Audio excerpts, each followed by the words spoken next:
Hello, wherever you are this morning, I just stopped by to encourage you that God has not forgotten you. He has a plan for your life. The Bible says in the book of Jeremiah 29, verses 11, He said, I know the plans that I have for you, declares the Lord. Plan to prosper you, not to harm you. Plans to give you hope in the future. So you see, you are in God's plan. God has a plan for you. No matter what you're going through, no matter what people are saying about your life, no matter the condition you find yourself in this morning or this afternoon or tonight, God has a plan for your life.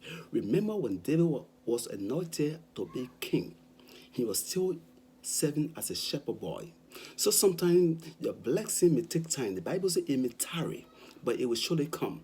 When David was anointed king, he didn't just become king. It took some time before David became king.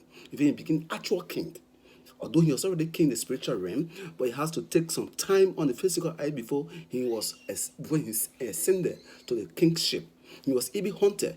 The king at that time, Saul ran after him to kill him. God has a plan for your life.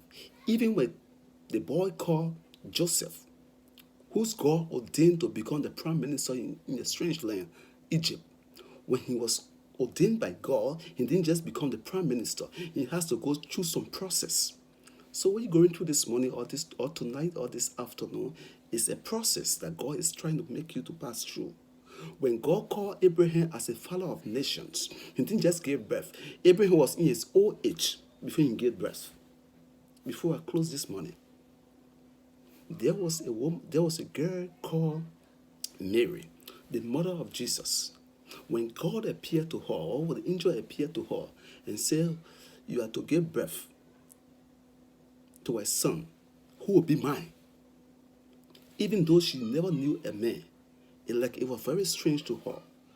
God said, or the angel said to her, I'm Gabriel, I don't want you to talk plenty. What I will do is, I will send you to a woman, your cousin called Elizabeth.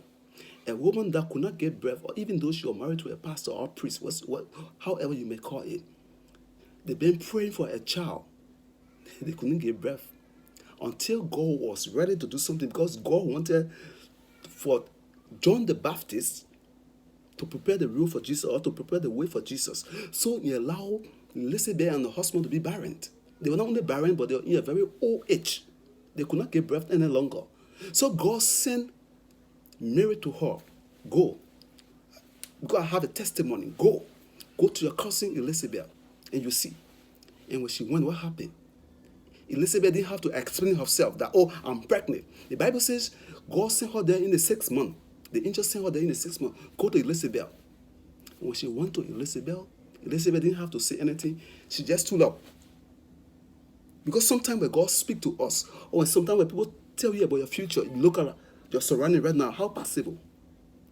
So for God to make Mary to understand that Elizabeth was carrying a child, she sent Mary to Elizabeth. Elizabeth, don't say anything. Don't even tell her I'm pregnant. Just stand up. So sometimes God will place people around you. How do I know that God is going to bless me? When God starts blessing people around you, your friends, your family members, God is preparing something for you. So this morning, my friend, wherever you are, I just stop by to make you understand. God is preparing something for your life. Don't give up. God has a plan for your life. You may not know, but God knows. People say God is slow, but God is not slow. He's right. He's always right on time. When he visited Mary, when she visited Elizabeth stood. She saw the pregnancy. It was in the 6th month. Elizabeth didn't have to explain herself.